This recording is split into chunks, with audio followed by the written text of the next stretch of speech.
Alright, y'all, welcome back to another rendition of the Cozy Podcast. You know, it's been a while, but we back here with my man's, the owner of Vibes Kitchen himself, Chef Kai, You know the vibes. Kyla Evans, you feel me?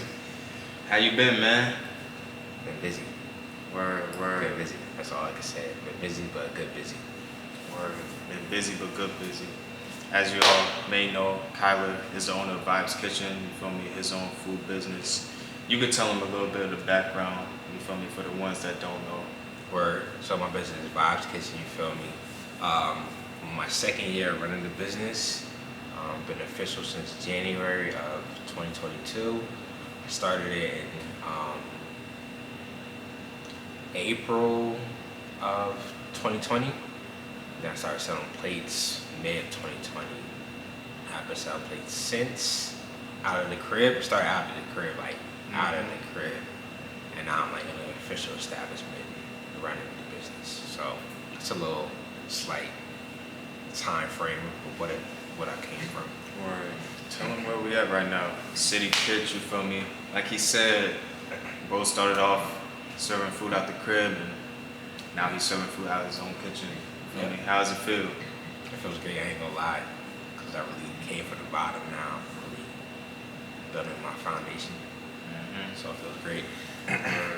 So there's a lot of history between me and Kyler from when we first met, you know, freshman year. So we're gonna take it back from where we first met and, you know, tell the whole story about how, you know, he came into the person that he is right now and to the point that he is right now with his business, you feel me? So freshman year, like, first of all, what made you want to come down to A&T in particular, you know? So my boy Courtney had put me on A&T.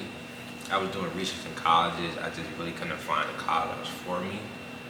Did some tours and stuff like that. I knew I wanted to go out of state. I knew I wanted to be far away from the crib. So like I was doing my research on everything out of state. And then my boy Courtney had told me about it. And I ain't gonna lie, I never knew what an HBCU was until I found out about A&T. So I did a research, did a tour. I'm like, yeah, this is for me. This is for me. Then I got accepted and everything, made my decision I was going there. And then I came out here July of 2017 for orientation. Orientation was so lit, I ain't gonna lie. That shit was so lit. Orientation was And then great. started school in August. Word. So once you started school, you feel me, how was like the beginning stages of you being, you know, fresh out of New Jersey, down here in North Carolina, meeting different people, you know, just coming across different personalities and trying to, you know, find your way in the whole mix? I was wild. I was used to be just doing Jersey shit like in North Carolina, so it just stood out more because I was doing Jersey shit in North Carolina, so I had to get used to being around here.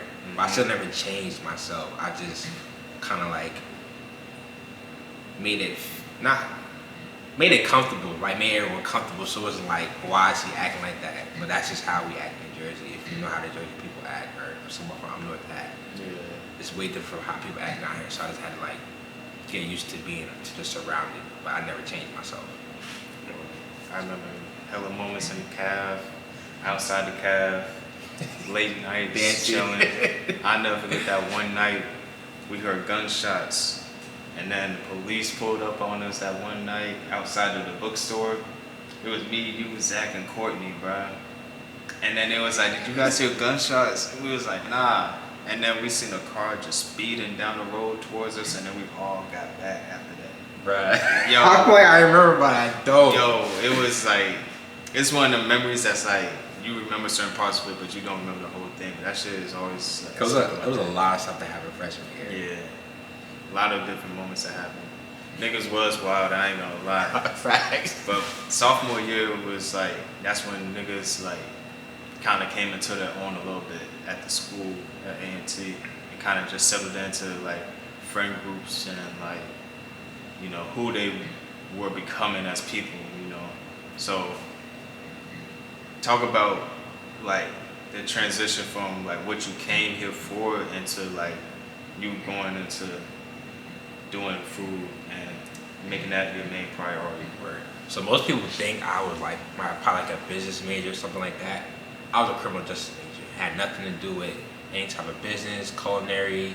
I was a criminal justice major. I wanted to pursue that until like I realized like this is my passion more than anything else. So I'm going to pursue cooking and like selling plates and stuff like that. And I knew like that was for me. Running my business was for me more than anything else because like I always was like a leader, and I could really be a leader running my business. And I know I made the right decision doing that. I wouldn't make the wrong decision if I continued with my degree and went to the criminal justice field. Do you feel like you learned anything from like studying that major in particular that kind of helped you with the mindset that you have right now when it comes towards your business? Things like the laws and stuff like that, but mindset just from being in college, just puts you in the right mindset of the real world and how to get through things in the real world. Because without college, it's kind of hard to maneuver in the real world. Either way, it's hard, but I feel like college gave you like a little bit of knowledge of how to move in the real world, but there's no way to really know how to move. But I feel like it just kind of give you like a little edge over a lot of people that don't go to college. But there's also other ways you can learn how to move in the real world. But if you don't like have any type of background knowledge or you're just out there on your own, college is a way like to help you find yourself and find things on how to learn to move in the real world. And teach you how to network, definitely. Like that's the biggest thing. Teach you how to network. It's kind of hard to network if you just still at the crib, not really getting out. College kind of forcing you to get out and network with people. Yeah, that's the one thing that I feel like people don't really take into consideration when it's like when it comes to the debate, or is college worth investing into or not? Because a lot of people just feel like whatever field they study, some fields in particular they could just learn on their own without getting a degree and be good. But college does come with a lot of networking opportunities, whether it be through organizations or people you meet through classes. So it's like there's different opportunities that just come from you shaking somebody's hand that you may not really expect coming into college. So it's good that certain people, come to college and are able to take advantage of those, like you did. Facts. And I know like a lot of people who's older than us can realize like that we went to college based on how we move and how we talk. That's another way of how to network, because they could see that like they're like we're I can't say we're smart, but like we have some type of structure where we went to college, so they could see that. And I didn't want to like actually talk to us, because like people rarely talk to me and they can tell like I went to college based on how I talk and how I move. So it's like that's another reason why I think college was like pretty good at helping me network just in general.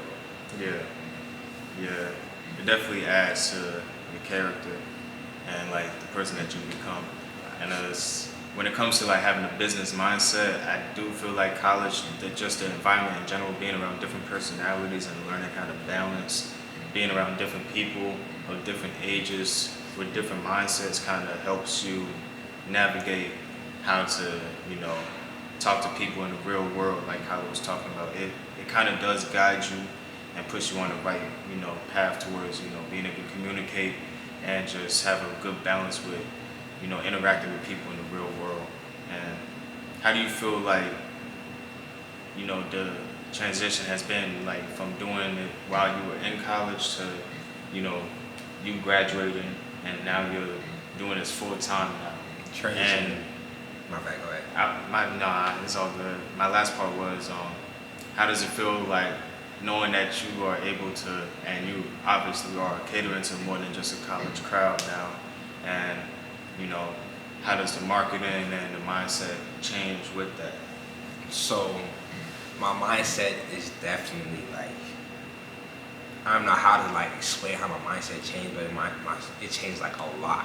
Like I'm more of a business mindset, just from like what I'm learning, what I'm watching.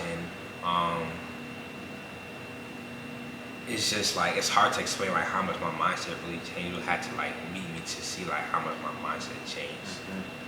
But if I could like, it's really hard to me explain it, but it changed like thinking about like getting a job to thinking about running a Fortune 500 company. That's the best way to explain it. So think about working for someone to run a 500 Fortune 500 company. That's the best way to explain it from what my mindset has changed from when I was in college to now. That's the best way to explain my mindset. Other than that, you'll have to meet me to like really see like how much my mindset has changed and how I've grown as a person. So what moments in like your business history cater to you know, elevating your mindset? Definitely when I graduated, I made the decision like, basically, I'm not going to pursue this degree. I'm going to pursue my business. Me just grinding. Like I sacrificed my weekends for a full year. Like I'm talking about like my whole weekend from Thursday to really Sunday, because I used to leave Petra like at 5 a.m. every day I was there, and then you know you gotta get some sleep. So I would sleep half the day because I was just thugging it out the whole weekend. And basically from Thursday to Sunday, you feel me? I'm thugging it out, grinding. So that put more things to mindset. Then it's like I could do this. I want to do official, get a permit, everything like that. And I found this building. It's called a commissary building, and then how I'm running my business now, the Ghost Kitchen. So I found this building, and then I got permitted in January. Then with permitted, you get a lot of perks and stuff like that. So I applied for Dreamville Festival. I got accepted. And that's what really like helped me like show me I could really like keep elevating and going to the top. Cause I did the biggest festival in North Carolina, and I was only 22 at the time. I'm 23 now, and I only been permitted for 2 months when I got accepted, and then about 3 months when I actually did the festival. And not to like sound cocky or anything, but I was like probably one of the best vendors out there, just from like planning everything, try to plan everything down to the key. So it's like the fact that we was flowing, like we had the longest line, but at the same time we had the fastest line. That don't even correspond for like think about food and stuff like that. The longest line but the fastest line. So it's like the flow was so good. It's like everyone was just living in the moment, like we just flowing through everything. It was like everything was just going great. So when I did something like that, it's like, yeah. Dreamville was one of them moments that really showed everybody involved like what anybody could be capable of. Like it was crazy being there and just being able to be in it. You know, I ain't never been to a festival, but the fact that that was my first experience at a festival, and the fact that we were able to see it get set up. You feel me? He was able to see it. He was able to see it from the very beginning. I saw the park empty. Yeah. I was seeing everything. Not everything, but I saw like the phases of it being built. I never been to a festival either. Never cooked for a festival. The most people I ever cooked for was about 100 people. At the festival, I don't know how many people exactly, but I know I did probably about 2,500 transactions. So that's like, it was like at least 2,500 people. So it's like, yeah, I was like, the fact that I never did that before and handled it that way, was like, okay, I could really do this for real. Like the fact that it was the biggest festival, had the longest line, the fastest line, how many transactions we did, how we handle it. It's like, and then like people like to this day, like I think Monday or Tuesday, someone was like, "You was at Dreamville?" It's like, yeah. I was like, yeah. It's like, he was like, came to see line 3 times. So I'm like, that was crazy. So I'm like, yeah. So I'm like, I can really do it, and then just next year you're gonna be in there, man. Yeah. Like next year you could be in there again. I ain't gonna lie. You could really be in there with any festival now. Yeah, because the Vibes Kitchen, the food gonna speak for itself. You feel me? And like you said, you did have the longest line from what I seen, because I was able to record and be on the outskirts a little bit. So being able to see other people's lines compared to Vibes' line, and just the way that it was moving and how everybody was working together, it was a whole different like atmosphere just within that little bubble, you know. And it's crazy like rethinking on it, like just the fact that we did all of that, like if you watch the documentary, you see them making the food, prepping the food. You know, a lot of food we prepped. It was a lot of food we prepped. We was probably prepping for like 4 days. 4 days of prep. And then the journey of like Kyler having to get his team together, having to, you know, instill trust in certain people when it came to prepping the food and just being on time and just, you know, showing up when it mattered. There was a lot of different layers to it that, you know, played a part into that being a successful event and a successful turnout. So facts. I wasn't here Thursday or Friday because I had to be in Raleigh for a meeting, and then I was checking out the booth and everything like that. And then Friday we had it set up, so I had to make sure everything was set up so we could flow correctly and it was up to the standards of the fire department and health department. So I wasn't even there Thursday and Friday, so I was checking in, but I wasn't even worried. I was just checking in to see the progress, and then we got everything prepped. yeah. Before Saturday. I ain't gonna lie, man. It was a good turnout. Like I don't regret nothing from that whole experience at all. Like at all. There's nothing to regret. Facts. The fact that we were able to do what we did and then still like go out and see Lil Baby perform at the end of the night or see J. Cole perform at the end of the night. Yeah, you know, I wasn't even like when J. Cole performed, I wasn't around like them or anybody on the team. I was by myself. I was just in my own world. I was like, damn, I really just catered this shit. Now I'm seeing J. Cole perform. I didn't been to one concert in my life. That was the second concert. So it was like, I was like, damn, my second concert or festival. I'm a vendor at it. I'm technically watching it for free too, in the VIP. So it's like, yeah, that's lit. So after Dreamville, like your mindset was clear cut on like, all right, that's the standard right now.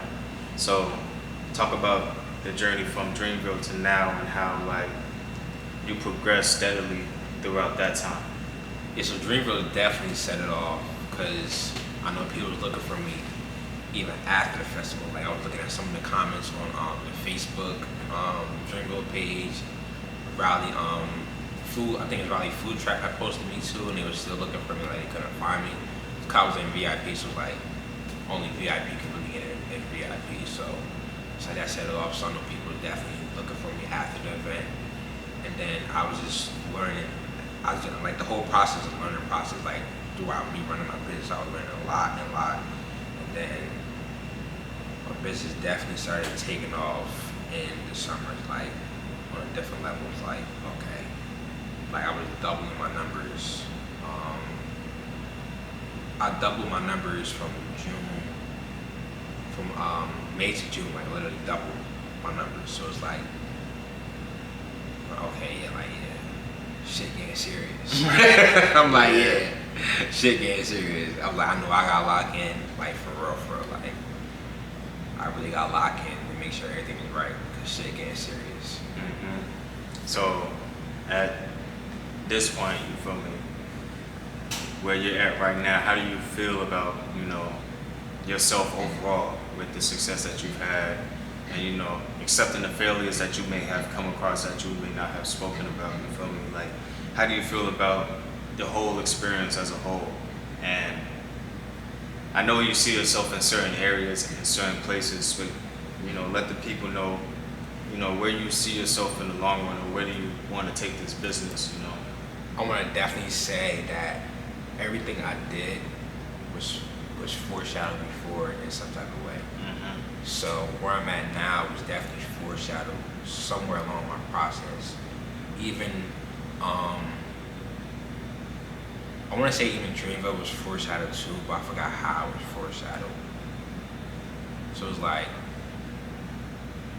I forgot deja vu or something. Yeah, it's like so like everything like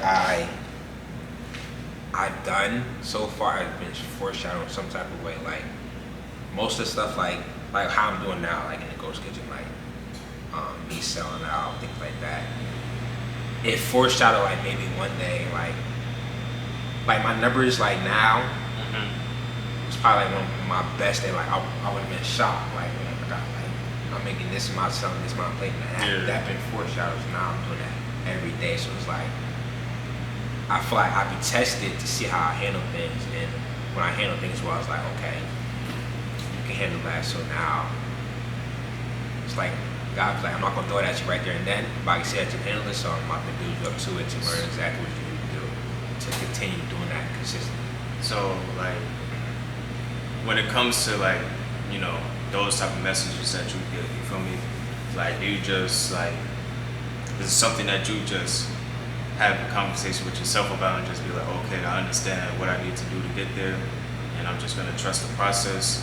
Or do you have moments where it's like, you know, any like discouragement or doubt, or it's something like, you know, because some people see their success and get anxious, and then they're afraid of like the sacrifices and, you know, the obstacles that may have to come with that. So like, how do you take in those different messages that you know, see, whether it be like foreshadowing, deja vu, you know? So I definitely trust the process, but I ain't gonna lie, I do get anxious. Sometimes, I wouldn't say I try to rush the process, but I try to execute as fast as possible. But I know like not to rush the process, so I definitely trust the process, but I definitely do get anxious, but I never doubt myself. I get anxious, like, okay, I see like when that foreshadow do happen, I'm like, okay, I got foreshadow, so like I'll be like trying to do that consistently, like work for it. Like, so as soon as I see that foreshadow, I'm like, okay, I know I can do it, I know I handle it, I know what I gotta fix. So it's like, all right, what I gotta do now to like get this every day.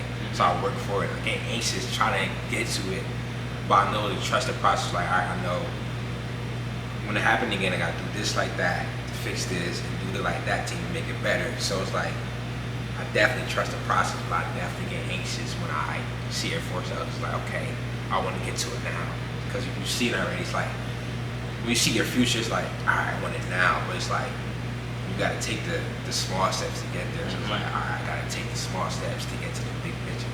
So it's like I trust the process, but I definitely get anxious because like I see it's like I feel good. It's like, all right, I know I can do it. It's just like I want to get to it, but it's like I gotta take a step back and trust the process.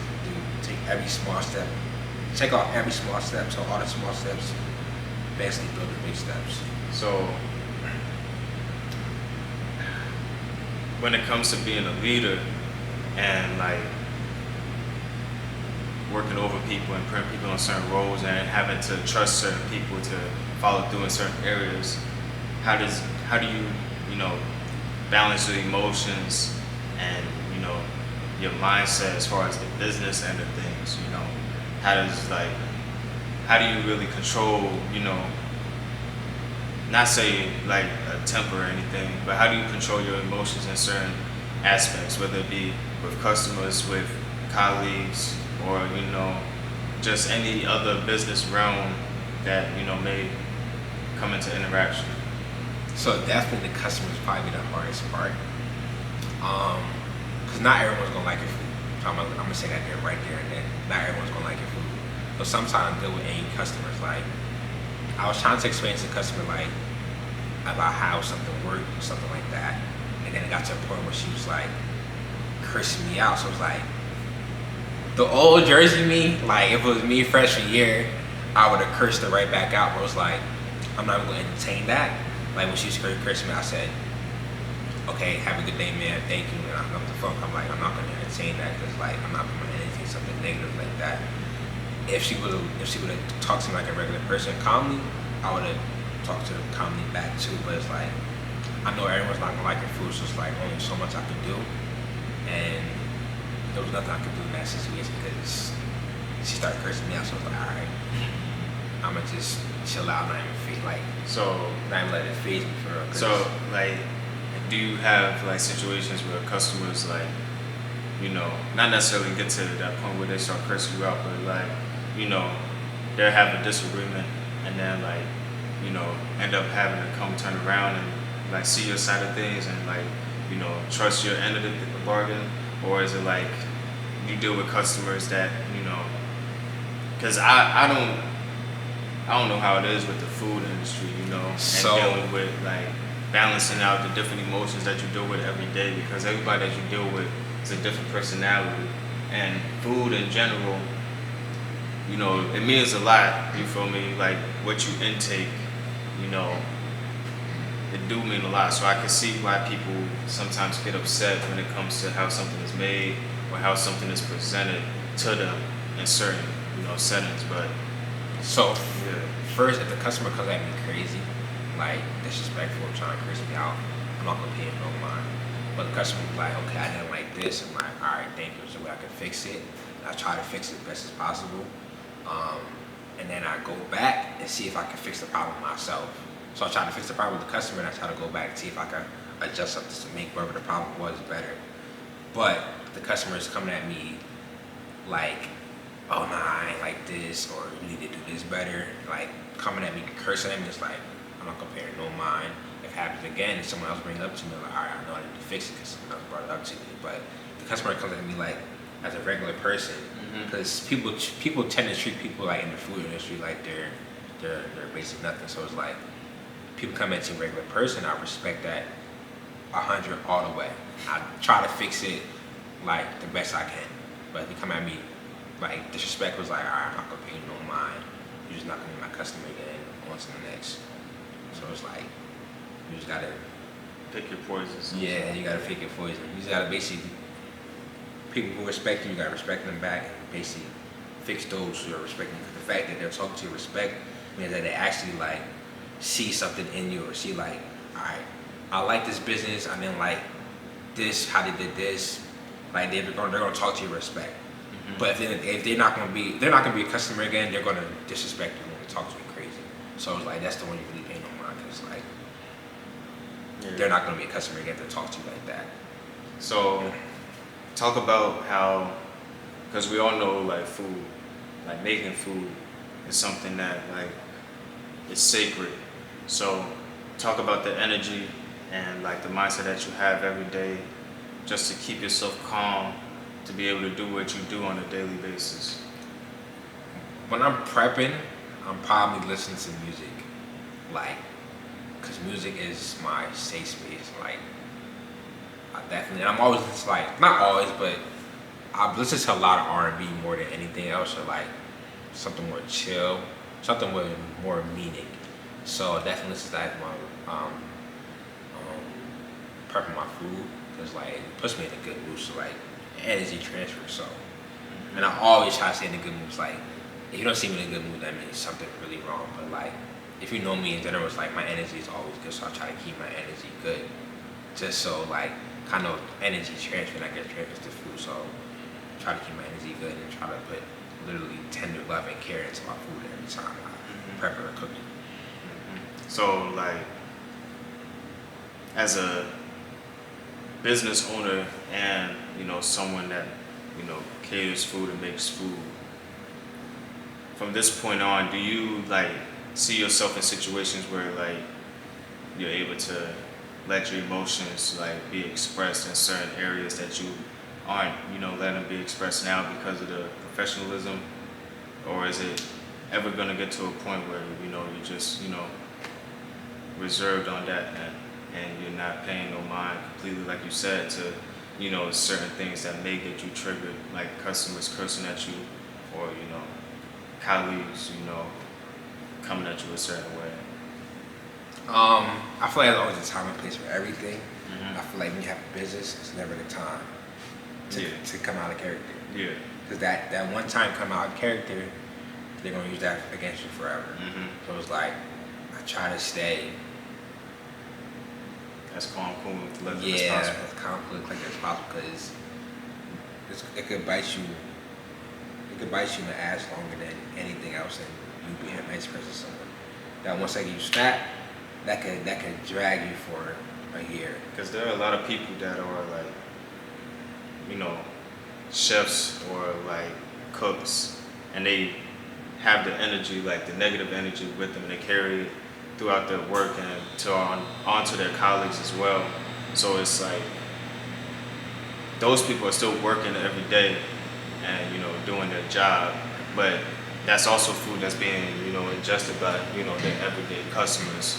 So I was just wondering, you feel me, like, you know, because I know it's gonna get to a point where you're gonna be bigger and you're gonna be, you know, you're gonna be further away from the actual, manual labor, I should say, of the business. So how do you, how are you trying to, keep that energy instilled through the people that you employ now, and just the people that you work with in general. So to keep that energy is to keep your employees happy. You keep your employees happy, and the energy will always be there.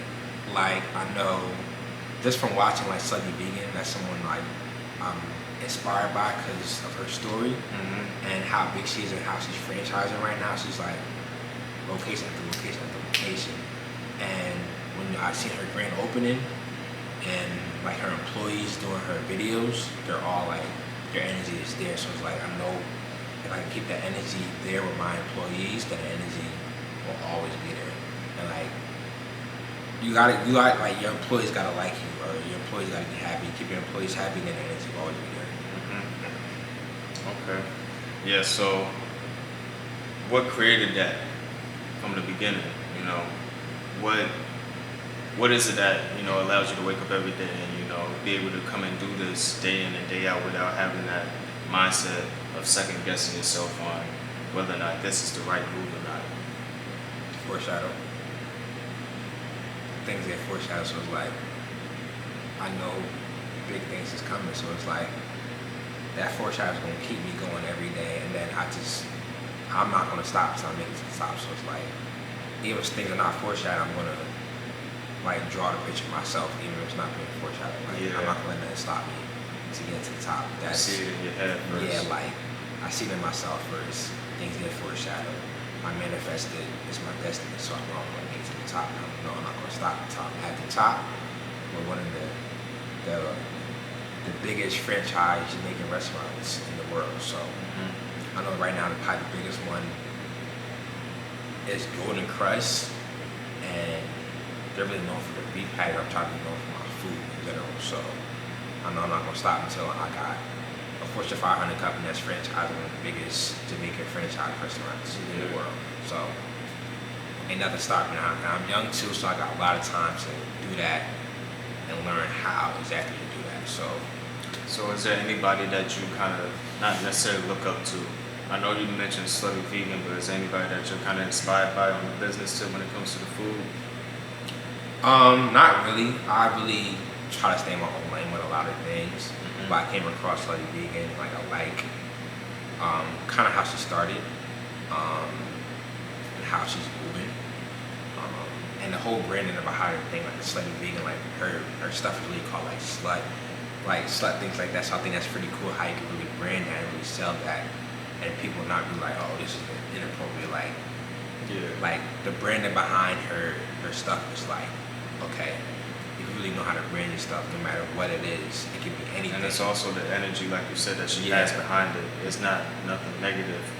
From the top to the bottom, everybody that works within that brand and company is, moving with a positive and happy mindset. So it all starts there. Yeah, she's Jamaican too. Shout out to her. Yeah, she's doing her thing.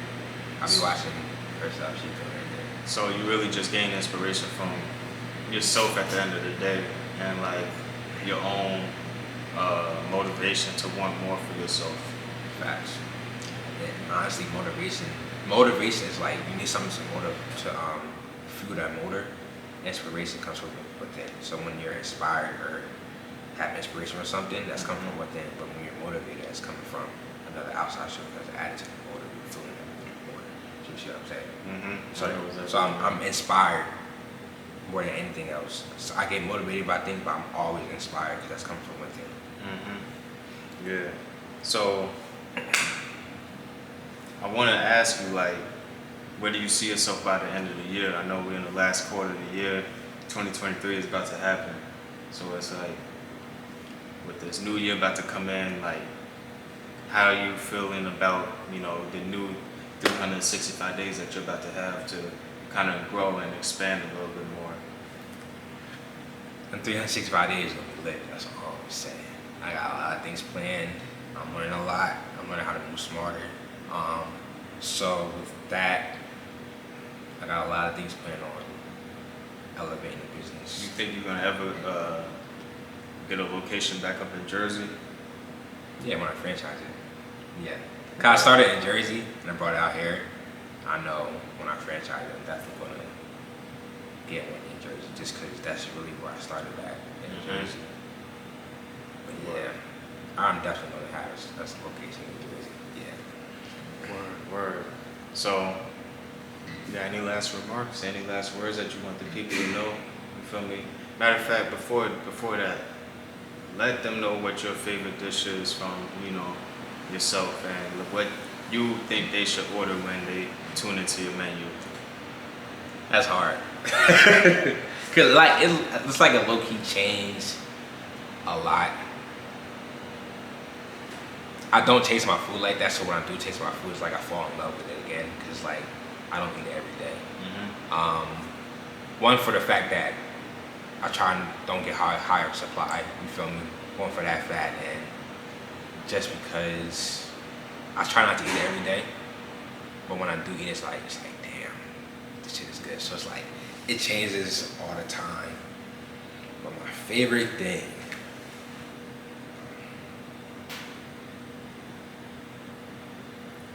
Cause my favorite dish been the cheesesteak egg rolls from the beginning. I ain't gonna cap.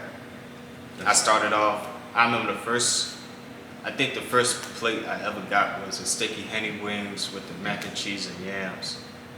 And then it's not on the menu no more. Yeah, I know. That's crazy. That's the crazy thing. And then I remember after that, I tried the egg rolls with the yams and mac, and I was like, oh yeah, this is the one right here. Ever since then, serving the food right after the crib. I remember, bro was my neighbor when he started it. And we used to go there every Friday, Saturday night type shit, get us a Vibes Kitchen plate, and just chill out, eat that food. That food used to last too. Like, he used to put some weight on you. So man, it's hard for me to pick my favorite one because I'm always developing a recipe to make it better. But I had tasted my egg rolls again. I was like, God damn, these should be busting.